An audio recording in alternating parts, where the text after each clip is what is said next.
Hello and welcome. Today I have with me Marek, Tween, Paher, the finalists of Arctic Gaming Experience 2022. Hi, how are you? Hello, I'm doing great. Yeah.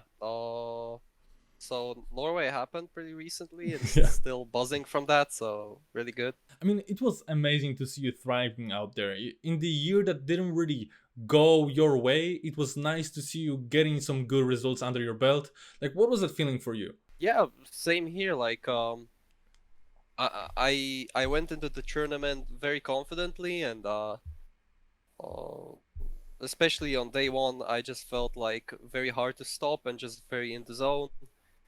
And yeah, I'm very proud of that, and also the end result is nothing to scoff at. So I'm very happy. Yeah, that's true. Like, to be honest, it looked as if you were going for a flawless victory, but in the end, yeah, something cracked in the grand finals. Like, what happened there? What do you think happened there?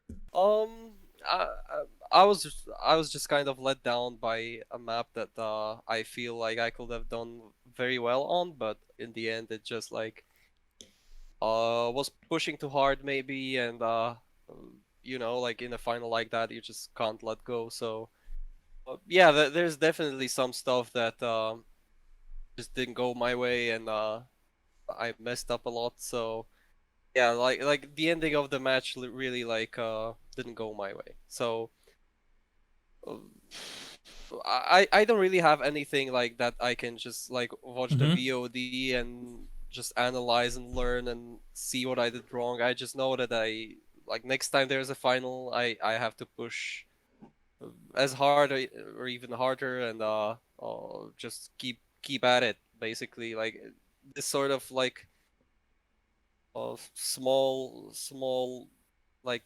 downgrade during a match can happen anytime, and it's unfortunate that it happened at that time. But what can you do? I mean, you looked amazing. You looked ready. You looked trained, and I just wanted to ask, like, how seriously were you approaching this? Like, how much were you training? How did it look before the tournament? Before you went into it? Like, did you feel as confident as possible, or maybe you felt like you trained too little? What was going on there? Oh well, I think like it just got off to a good start in my head basically. I remember being in Paris with Kappa and just like walking down the street on the last day, being very let down by what happened on day two for me. And sometimes after a tournament like that, you feel like shutting down, you know. Mm-hmm. But this time I was just walking down the street, talking to Kappa and telling him I just need another tournament to focus on, basically.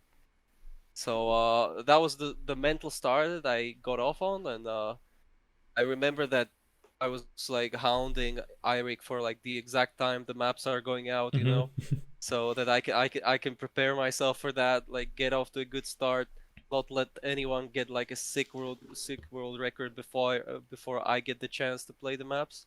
So yeah, that was it, and also just very I guess training like of segments, which is not usual for tick maps, but in this case, especially with some maps having some difficult parts that are not super tech, like I Mm-hmm. guess the ice part on one of the maps was very I just had to play that for hours and just like be confident that I can do it over and over again. So yeah, just many things came together that really made it a great performance for me and great moments there. Maybe going a little outside of the tournament itself. How was living in cabin number one?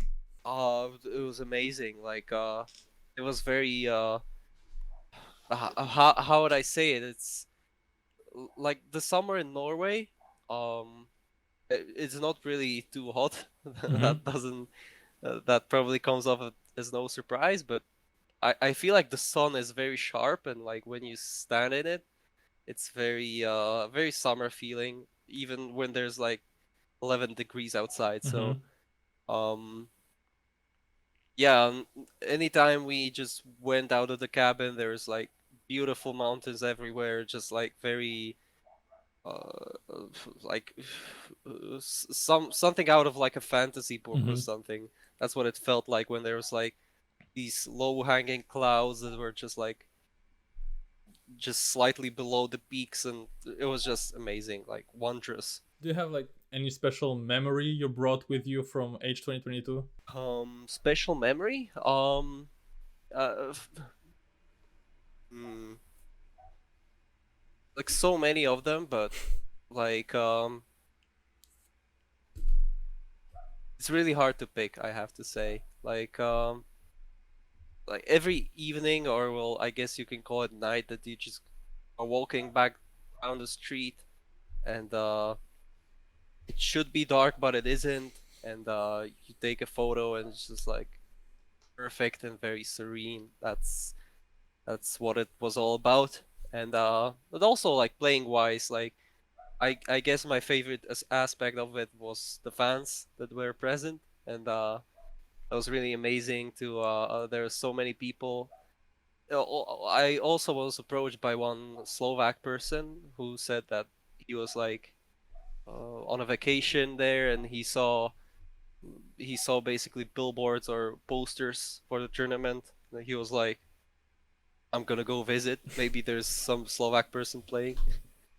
So that was just amazing. Like I've never had that happen, and yeah, it was just very very lively and amazing. Well, that's great that he caught you in this good form.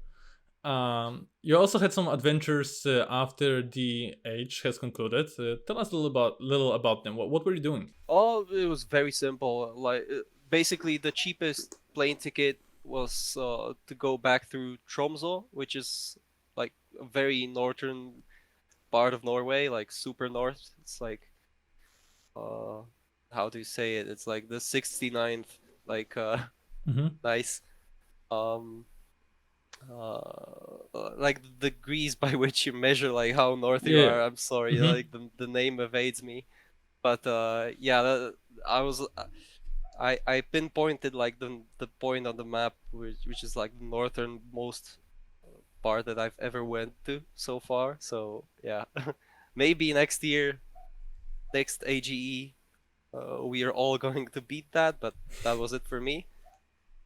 And yeah, I basically visited Tromsø, which is a very beautiful city. Very um, it feels Arctic. Like at that point, like you just see the mountains in the distance, which are like covered in snow and ice, and yeah, you just feel like this is just permanently Arctic here. So it was beautiful, and the night was super long, even despite we were there in like mid-August. So it was just gorgeous. Trackadia is next on the menu. Are you planning on participating? Right now, I'm not, unfortunately. Mm-hmm. It it might still change, but I've taken out so much time for work now that might be difficult, but well, I'm not 100% decided yet, but probably Mm-hmm. not. Yeah, like from what I've heard, like many players are hesitating if to come to this event because of COVID concerns, like age. From what I know, ended with a lot of players getting infected. I think you might you might have been one of them since I you've been wasn't. sick. I wasn't You actually. you you wasn't? No, You weren't? Oh, no. you I said that I you were wasn't sick. because yeah. I am currently a little sick, but it's not COVID. Mm-hmm. I went got a test. And it wasn't COVID, and it's like okay now. But we had to catch a boat very early, and I just knew that if we go to the after party and like it it, it goes, you know, Mm-hmm.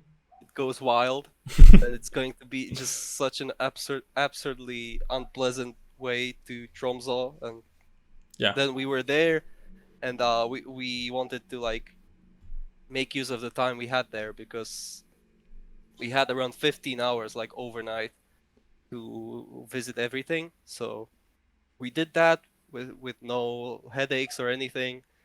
And yeah, we also managed to dodge getting COVID. So that's great. That's great that's to hear. that's that's good. Like, is that an issue also when considering going to Trackadia, or you're not thinking about it too much? For me personally, not really. Um, I guess at this point, like even at an event like AGE, you just kind of have to, uh, I guess, count on that. And maybe after the tournament, you'll just go home and realize that you have a fever and you just need to stay like in bed for a couple days. And that's unfortunately the way things are. And yeah, but that can also happen in like regular life and like Yeah, public transport and stuff. So we can't really choose. I understand. Thank you for the interview. Do you have any short message for your fans, the viewers? Yeah, so thank you very much for listening, for having me, and yeah, I hope we get more AGEs and more like real life meetings. And thank you so much for your support. And to all the viewers, you can find all the links to Tween socials in the description as always. Thank you very much for watching, and if you enjoyed, I invite you to leave a like and subscribe for more interviews in the future.